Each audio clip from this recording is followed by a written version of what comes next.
Aleluia. Queridos, o tema da mensagem desta manhã, manhã de Santa Ceia, manhã de unção das novas lideranças para o ano 2021, é o tema que o Espírito de Deus tem me falado. Nenhuma tempestade, ela é para sempre. Quando nós falamos tempestade, essa expressão tempestade, ela está muito relacionada com as lutas, os desafios, as tormentas que muitas vezes temos que enfrentar a nível pessoal, a nível familiar, a nível sentimental. São tragédias que muitas vezes acontecem, desafios que nos sobrevêm, e essa expressão tempestade, ela está muito relacionada com esses fatores que todos nós passamos nesta vida. É aquilo que Jesus certa feita falou: no mundo tereis aflições. Eu poderia parafrasear e dizer: no mundo vivenciareis ou tereis que passar por tempestades. Mas Jesus também trouxe a promessa: não tenha medo, porque não se atormente, não se desespere, porque eu venci o mundo. Então a vitória de Cristo nos garante, nos credencia a vitória em meio às tormentas. Então nenhuma tempestade que passamos, ela é para sempre. Ela tem o seu início, ela tem o seu meio, às vezes as fases mais agudas, as fases mais difíceis, mas ela tem o seu fim. E baseado nesse tema, vamos dar suporte a ele no texto registrado em 3 evangelhos. Está no evangelho de Marcos, está no evangelho de Lucas e está também no evangelho de Mateus esse episódio. Então vamos tomar como base o evangelho de o evangelho de Marcos, capítulo 4, versículo 37 ao 41. Logo, uma forte tempestade se levantou, as ondas arrebentavam sobre o barco, que começou a encher-se de água. Para cada versículo eu vou trazer as lições inerentes a essa passagem. Veja, queridos, o evangelista Marcos, ele foi, dentro do conteúdo da história dos evangelhos, foi aquele que primeiro escreveu. O primeiro evangelho escrito foi o evangelho de Marcos. Embora Marcos não tenha sido da equipe dos 12 de Jesus, e aí você vê, Deus ele tem seus mecanismos, né? Sua forma de fazer as coisas. Mas Marcos não foi da equipe de Jesus, da equipe de 12. Mas ele teve uma influência, ele sofreu uma influência muito de perto do apóstolo São Pedro. São Pedro praticamente foi o pai ali, discipulador de João Marcos no seu crescimento. Ele teve aquele período que passou ao lado daquele apóstolo, cresceu ouvindo as histórias, os relatos, e o seu evangelho ele foi praticamente escrito baseado nas informações transmitidas por São Pedro. E os demais evangelistas, que formam os chamados evangelhos sinóticos, que são os evangelhos semelhantes, que são os 3 primeiros evangelhos, Mateus, Marcos e Lucas, são os 3 evangelhos sinóticos, porque eles trazem semelhanças de informações sobre Jesus. Tanto Mateus como Lucas captaram informações de Marcos, do evangelho de Marcos. E aqui nós encontramos um relato com mais informações. Marcos ele devotou mais versículos e trouxe mais detalhes desse episódio, mais do que Mateus e mais do que Lucas. Então, dos 4 evangelhos, você vai encontrar 4 homens que escreveram aquelas narrativas. 2 andaram com Jesus, fizeram parte da equipe dos 12 de Jesus Cristo, que foi Mateus e João. Temos aí Marcos e Lucas, que escreveram as suas narrativas em cima de relatos que passaram para eles, mas isso não tira a credencial e a eficiência, a eficácia dos relatos que ali nós encontramos. Mas veja o que esse texto diz: logo uma forte tempestade se levantou. Jesus havia trazido para aqueles seus discípulos que estavam ali com eles, uma proposta de passar para o outro lado do Mar da Galileia. Esse Mar da Galileia, ou Mar de Tiberíades, ou ainda Lago de Genezaré, ele foi palco, ele foi cenário, ele foi ali um local de muitos acontecimentos importantes no ministério de Jesus. E a Bíblia diz que Jesus falou para os seus discípulos: passemos para o outro lado do mar, o outro lado do lago. Ele é chamado mar por conta da sua extensão, a sua extensividade era muito grande, era chamado de mar, mas ele na verdade é um lago de águas doces. Então, quem já foi para Israel na caravana da apóstola, ela sempre faz ali aquele trajeto no Mar da Galileia, em um barco que tipificava os barcos daquela época, um barco enorme, de madeira, e ali ela sempre ministra passagens relacionadas com fatos acontecidos naquele lago, chamado Lago de Genezaré, ou Mar da Galileia, ou Mar de Tiberíades. E Jesus disse: passemos para o outro lado. E queridos, diz a palavra que de repente, logo uma forte tempestade se levantou. E eu aprendo aqui a primeira lição dessa passagem. Queridos, eis que subitamente surge a tempestade. Muitas vezes a tempestade não dá sinais da sua chegada. Do ponto de vista climático, uma tempestade, ela aponta, ela precede algumas coisas, uma nuvem, um clima muda, começa a surgir sinais de que algo vai acontecer do ponto de vista climático. Do ponto de vista espiritual, funcional, do dia a dia, as tempestades e as lutas que nós enfrentamos, nem sempre sinais são dados. Acontece subitamente. Lá naquele lago, tempestades aconteciam muitas vezes sem sinalizar a sua chegada. De repente, o céu se enegrecia, os ventos mudavam de direção, o mar começava a se agitar e uma tempestade vinha sobre as embarcações que ali cruzavam ou navegavam naquele mar. E a palavra diz que quando Jesus fazia aquele trajeto com os seus, de repente, subitamente veio a tempestade. E perceba que o texto diz que as ondas arrebentavam sobre o barco, que começou a encher-se d'água. Ou seja, toda a embarcação se viu agora em um ambiente perigoso, em um ambiente ameaçador, em um ambiente onde as suas vidas estavam em perigo. E queridos, aprendemos algo. Muitas vezes tudo aparentemente está bem, tudo está às vezes acontecendo como havíamos projetado acontecer, mas subitamente começa a chegar as más notícias, os ventos começam a vir em direções contrárias e começa a criar-se um cenário de adversidade. Isso eu tipifico como as tempestades da vida. É um diagnóstico que recebemos e somos surpreendidos que, segundo a ciência, não há cura para aquela patologia.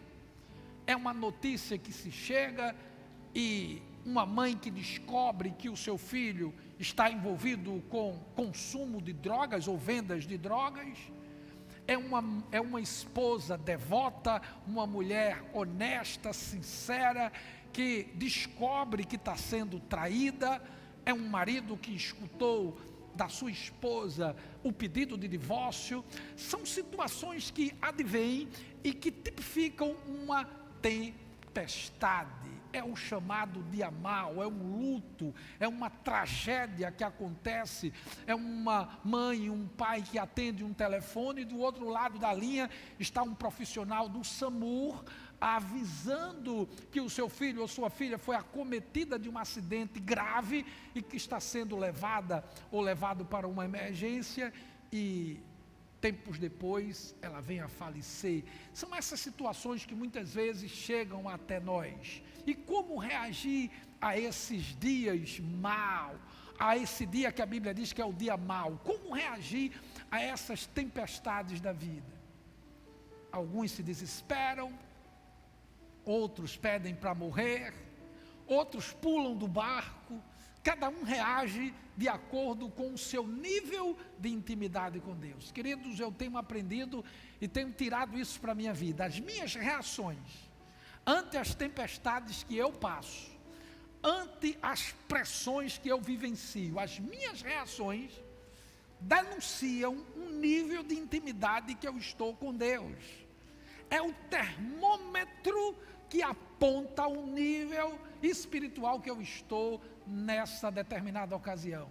Então, se você é provocado, provocada, se você passa por problemas de perseguições que também tipificam tempestades de ordem emocional, de ordem profissional, e você reage explodindo, e você reage não de maneira cristã, isso é um sinal que aponta que você não está bem espiritualmente. Se você reage sem um controle devido, se você não reage na fé, se você se desespera e começa a emprestar a sua boca para falar bobagens, lembre-se que as suas palavras, diz a nossa apóstola, as nossas palavras são assinaturas no reino do Espírito que depõem contra ou a favor de nós, a depender daquilo que eu falo. Então talvez você que me escuta hoje, ou você que está aqui no templo, e está passando por uma grande tempestade, lembre-se do tema dessa mensagem: nenhuma tempestade é para sempre. Ela tem o seu começo, ela tem o seu meio e ela tem o seu fim. Mas talvez você diga: pastor, eu estou vivenciando o epicentro de um furacão, eu estou passando no epicentro desse grande nível de dificuldade na minha vida. Tranquilo, filho, tranquilo, Jesus está no barco, e a garantia que nós temos por Ele estar no barco é que iremos passar esta tempestade. Naquela ocasião o barco começava a encher-se de água, o desespero naqueles experientes marinheiros que nasceram ali, eles cresceram e eles conheciam todas as vertentes daquele mar da Galileia. Mas eles começam a se amedrontarem, porque o barco era sacudido de um lado para o outro e as ondas começavam a entrar dentro do barco. O texto continua: Jesus, ele dormia na polpa do barco, ou seja, na parte de trás do barco, com a cabeça numa almofada. Os discípulos o acordaram clamando: mestre, nós vamos morrer. O Senhor não se importa. Só Marcos narrou essa expressão dos discípulos: você não se importa, nós vamos morrer. O desespero tomou conta daqueles homens. E eu aprendo aqui algo, queridos, que Jesus nos ensina a segurança, a firmeza, o alinhar-se com as promessas e descansar nas promessas. E eu vejo em contrapartida do outro lado o desespero, a agonia de homens que diante de uma tempestade pensavam que iria morrer. Como é que você tem reagido ante as tempestades e quando as águas começam a entrar no barco da sua vida, no barco do seu casamento, no barco do seu ministério, no barco da sua vida profissional, da sua vida emocional? Como você reage? No desespero ou descansando nas promessas de Deus? Mas pastor, não é fácil. O senhor não sabe o nível de tempestade que eu enfrento hoje. Na área profissional as coisas não estão bem. Todos os dias eu entro na repartição e escuto pelos corredores ameaças de desemprego, a empresa vai fechar, ela não vai suportar outro lockdown, outro fechamento, a empresa está colapsada nas suas finanças, e você tem escutado essas narrativas quase que cotidianamente no seu expediente de trabalho. E isso tem gerado incômodo, tem gerado insegurança, e você entra para trabalhar imaginando que vai ser demitido naquele dia, mas o Senhor está no barco. Quero vos dizer que a porta que o Senhor abre, só Ele pode fechar, e a porta que Ele fecha, só Ele pode abrir. Então, não se desespere. Essa tempestade não é para a morte, ela é pedagógica. Deus quer forjar áreas na sua vida, para você crescer a nível de fé e aprender a depender mais dEle. Aqueles homens se desesperaram, por mais habilidades, por mais conhecimento e traquejo que ele tinha, com a vivência do cotidiano naquele mar, talvez ele nunca enfrentaram uma tempestade daquela. Mas você encontra do outro lado um homem deitado, dormindo em uma almofada, na parte traseira do barco, sendo saculejado de um lado para o outro, os respingos de água entrando no barco, mas aquele homem não se levantava, estava dormindo, descansando. E esse sono não é o sono da indiferença, não é o sono da letargia, é o sono da confiança.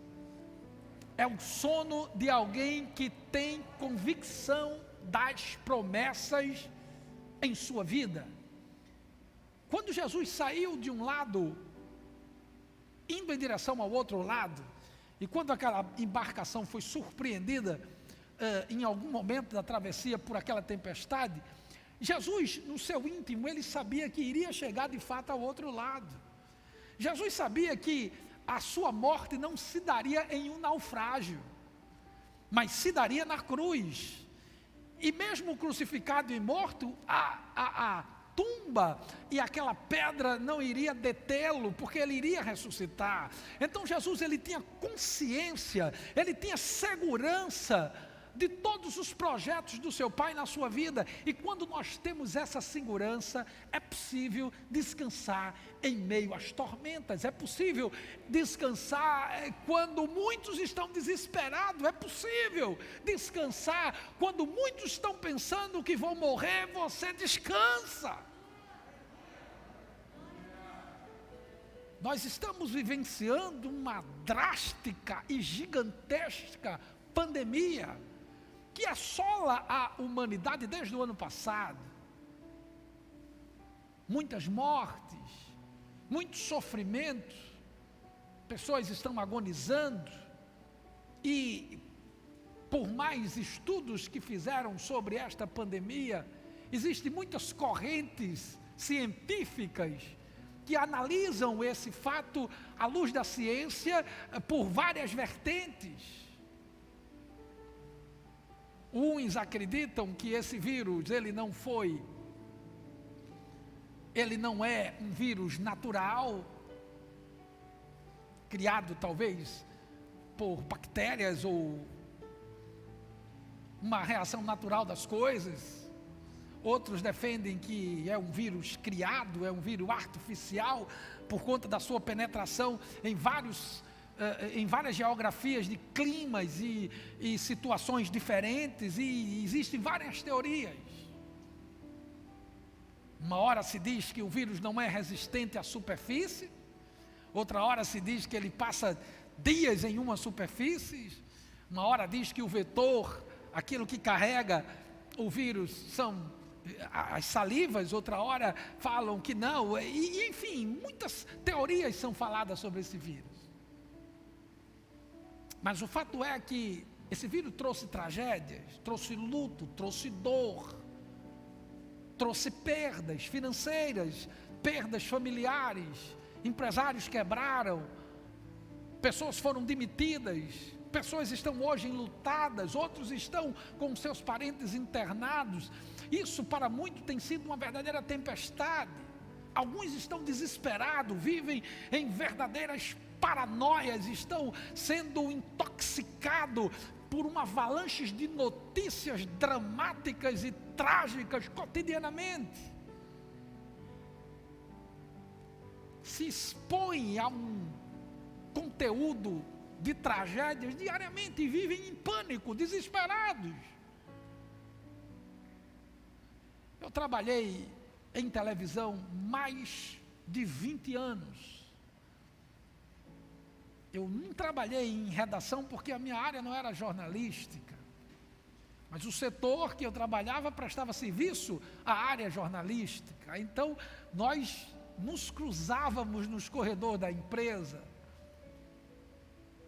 e eu bem sei o que move a máquina de uma redação, de um jornal ou de uma televisão. Eu sei quais são as notícias que estimulam os ouvintes a prestar atenção nela. E eu sei que esses profissionais, eles sabem também disso. E muitos estão presos, queridos, porque as notícias trágicas parece que despertam mais a atenção dos ouvintes. Eu trabalhei durante 11 anos no Sistema Jornal do Comércio, que é o complexo de empresa que envolve a televisão, a rádio e o jornal.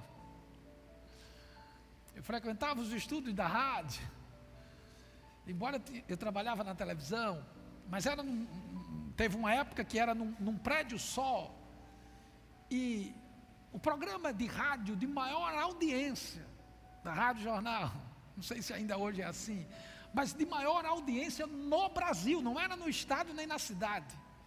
Era o programa cuja pauta eram as notícias policiais. Fulano morreu, fulano foi assassinado, fulano foi esfaqueado. E as pessoas que vivem preso a essa pauta, ela vive com medo. Se ela escuta a notícia que alguém foi violentado ou assaltado em determinada parada de ônibus, quando ela chegar naquela parada de ônibus, ela vai se sentir insegura, porque a sua mente está presa com as tragédias. Então precisamos ser seletivos, cuidadosos, naquilo que nós estamos se expondo. Esse vírus é letal? Sim, ele tem o seu grau de letalidade. Pouca coisa se sabe dele ainda? Sim, mas eu não posso andar em pânico. Eu não posso andar com medo, eu não posso achar que eu vou morrer hoje ou amanhã. Eu tenho que crer que os meus dias serão cumpridos nesta terra. Não existe uma regra, por mais que eles digam, o grupo de risco é esse. São pessoas de idade, pessoas com comorbidades, ou seja, com doenças pré-existentes, mas já morreram pessoas que não estão nesses grupos de risco. E teve pessoas de grupo de risco que entraram, foram contaminados e saíram vivos. Então parece que não existe uma regra, e por não conhecer profundamente esse vírus, muitos estão com medo, ficaram trancados nos seus apartamentos, e muitos ainda hoje estão em pânico. Problemas relacionados com as emoções, com a mente têm surgido, os consultórios de psiquiatria, de psicologia, os divãs estão abarrotados de pessoas traumatizadas, inseguras. Aqui eu encontro um quadro de desespero e um quadro de descanso. Eu não vou ser irresponsável, eu tenho que tomar os meus cuidados, mas eu não posso entrar em desespero. Eu tenho que enfrentar as demandas da minha vida com firmeza, descansando nas promessas, sabendo que aquele que me chamou, Ele é poderoso para guardar o meu tesouro até o dia final. Então Jesus nos ensina a descansar, queridos. Que lugar para dormir? Na parte traseira de um barco que estava sendo saculejado de um lado para o outro por uma tremenda tempestade. Mas quem tem convicção do seu chamado, quem tem convicção das promessas pelas quais estão envolvidos, descansa. O ano passado foi um ano muito desafiador, queridos. Muito desafiador, em todos os sentidos, para o Ministério Campo, em Sejac Campo, Pernambuco. Eu entrava muitas vezes no templo para tirar os meus turnos de oração, tanto aqui como em Casa Amarela e em Condado. E eu passava horas trancado dentro do templo. Às vezes chorando, às vezes clamando, às vezes marchando, mas não saindo do meu lugar e não esquecendo as promessas. nenhum momento me faltou convicção para crer que quem é o dono da obra é Deus. O meu trabalho é só descansar nas promessas. A nossa líder ensina que a nossa missão é fazer aquilo que Ele mandou, que Ele nos mandou fazer. E a parte dele é nos respaldar. E aí você descansa, queridos. E temos tido todas as nossas necessidades supridas. Deus em nenhum momento nos deixou só, o barco balançou, o barco entrou água. Mas não houve naufrágio. Não houve naufrágio. E mesmo em meio às agonias de algumas situações que passamos, conseguíamos descansar nas promessas. Ele é fiel, Ele é fiel, Ele é fiel. Queridos, eu me lembro certa feita que eu me levantei e disse para minha esposa: eu estou indo para o templo. Estou indo agora e não tenho uma hora para voltar. Cheguei ali, levantei as portas do templo, deixei meia porta. Eu entendia que aquilo era espiritual, as portas do templo não podem ser fechadas. E eu fiquei ali em oração e 1, 2, 3 horas, chegou 11h30 da manhã. E queridos, o telefone não parava, eram pedidos de socorro, eram pessoas precisando de cesta básica, eram pessoas precisando de ajuda e não tínhamos capacidade nem condições de resolver as demandas que nos chegavam. A nossa capacidade era insuficiente para resolver a amplitude gigantesca das demandas. Mas sabíamos quem poderia resolver. E eu estava ali entabulando uma conversa, quem tinha condição de resolver. E por volta das 11h30 da manhã, 11h30 da manhã, entrou um irmão e disse: pastor, vem aqui no carro pegar algo. E o carro dele era aquele carro feito uma pampa, uma montana talvez, aqueles carros de carroceria. E eu olhei para ele e disse: o que é que eu pego aqui? Ele disse: pegue tudo, pastor. E queridos, eu tirei fardos de alimentos dali de dentro. Fardos de alimentos. E eu consegui fazer naquela ocasião 20 cesta básica com mais de 15 itens cada cesta. E teve cesta básica que eu saí dali naquele dia e eu fiz questão de entregar pessoalmente às pessoas. Havia uma tempestade. A água estava entrando no barco, mas o Senhor estava ali conosco. Queridos, no primeiro mês, entre março e abril, tínhamos que pagar o aluguel do prédio e não tínhamos o recurso, e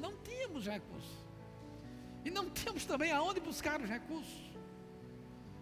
Eu disse para minha esposa: eu estou indo para o templo, com hora para ir, mas sem hora para voltar. Me ajoelhei, orei, clamei. E humanamente falando, você sente, né? Nós somos formados de uma estrutura. Eu pensei até conversar com o proprietário do imóvel, disse: não, eu vou entregar o imóvel porque eu tenho um histórico de nunca ter atrasado e eu não vou suportar ter que conviver com atrasos dos pagamentos. Eu nunca entrei em nada que eu não tenha condição de honrar, por isso que eu não vivo em desespero nessa questão financeira, eu não vivo atolado em dívidas, nem com a cabeça inchada por questão financeira, porque eu não compro nada se eu não tiver um planejamento antes de comprar e ter uma projeção que eu vou honrar com aquilo que eu assumi o meu compromisso. É assim a minha vida e é assim que eu tenho ensinado os meus filhos. Mas, queridos, a tempestade estava aguda. Eu me ajoelhei ali e comecei a orar. Chegaram algumas pessoas naquele dia, dentro do templo. Eu recebi a primeira pessoa, orei por ela, recebi a segunda, pedindo socorro. E entrou uma terceira pessoa no templo. Era por volta de meio-dia. E aquela pessoa sentou próximo a mim e disse: pastor, eu tenho uma oferta para entregar para o ministério. E queridos, o que aquele homem entregou naquele dia, em toda a história do meu ministério, eu nunca recebi uma oferta daquela. Nunca recebi uma oferta daquela. Ele entregou o valor do aluguel daquele mês, entregou o aluguel daquele mês e ainda deixou uma quantia para comprar 10 cestas básicas. 10 cestas básicas.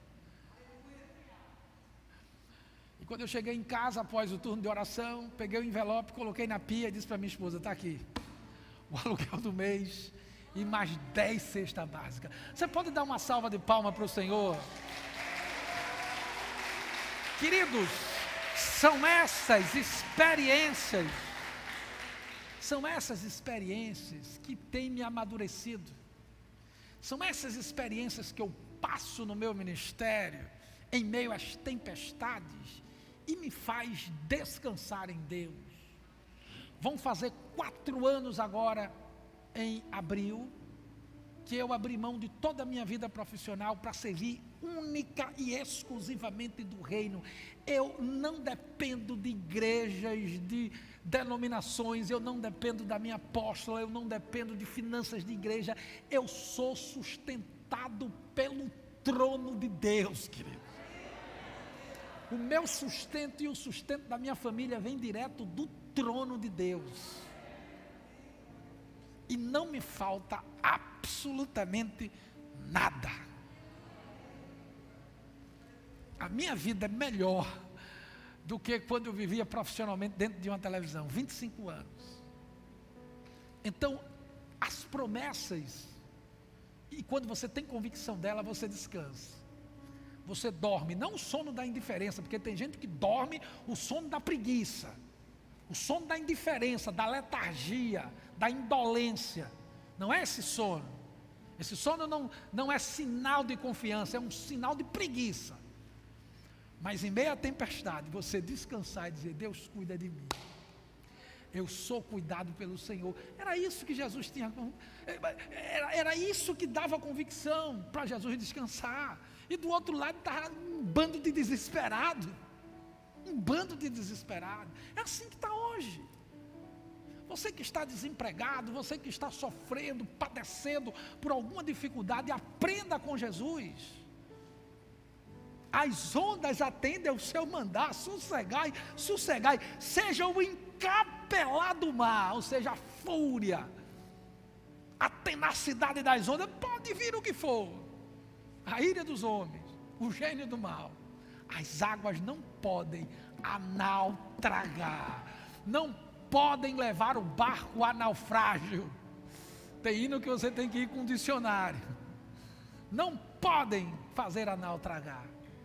A nau é o barco, tragar é afundar, naufragar não pode, porque o barco está lá, o comandante está lá, ele está no barco. Então nada de estar assodado, agoniado, desesperado, não, nada disso. Prossegue o texto, Salmo 46, versículo 1, um amparo para dar sustento a isso aqui. Deus é o que? O nosso refúgio. Tem versões que fala socorro, né? Essa aqui fala nossa fortaleza e auxílio.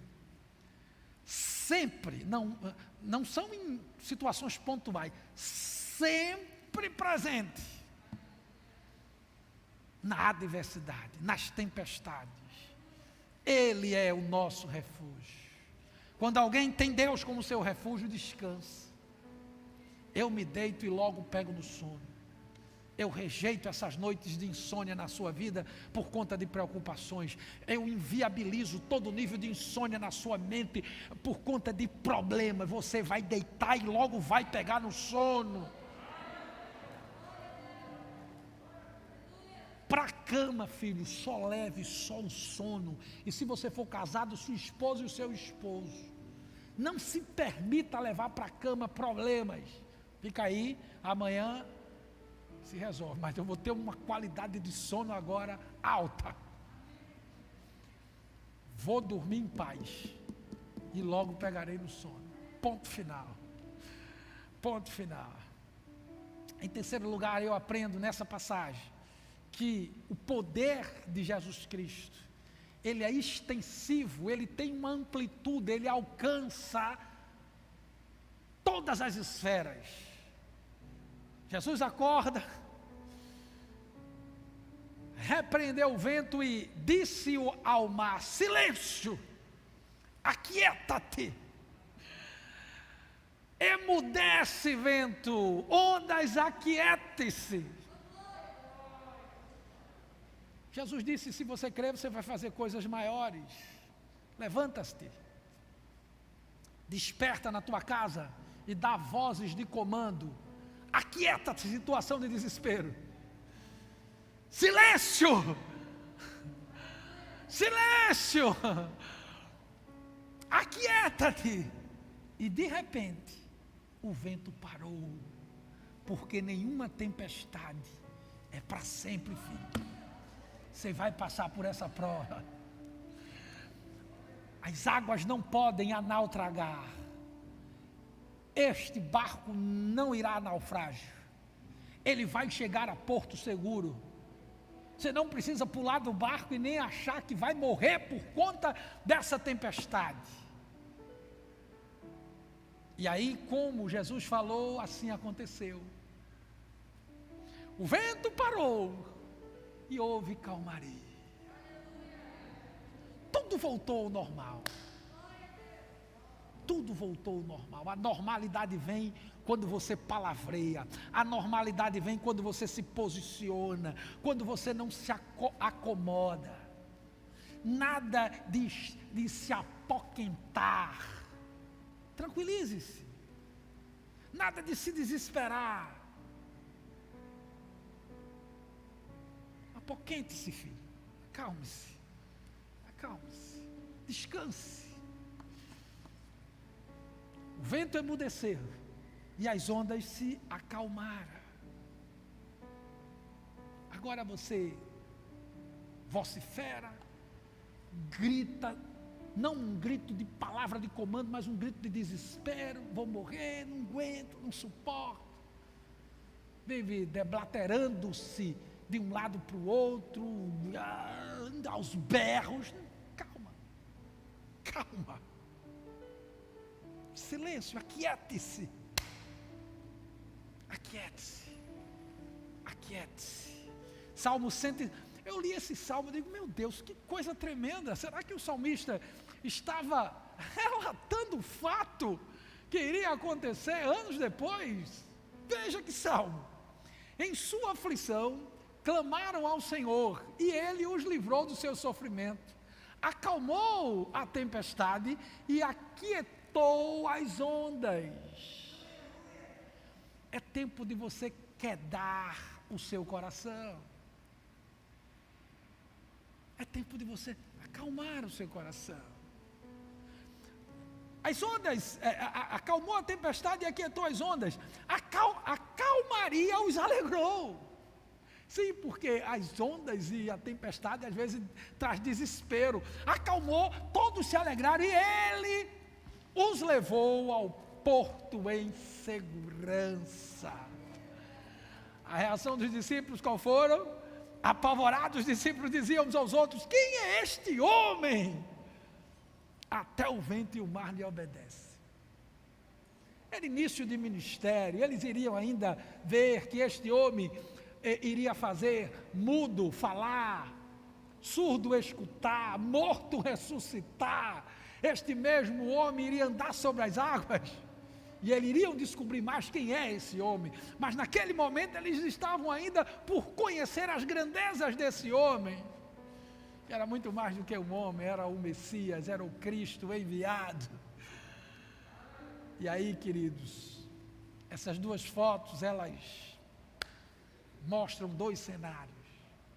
De um lado, a tempestade avassaladora. Do outro lado, o mar calmo. Toda tempestade, ela tem o seu fim. Fique em pé em nome de Jesus. E quando nós estamos diante da mesa da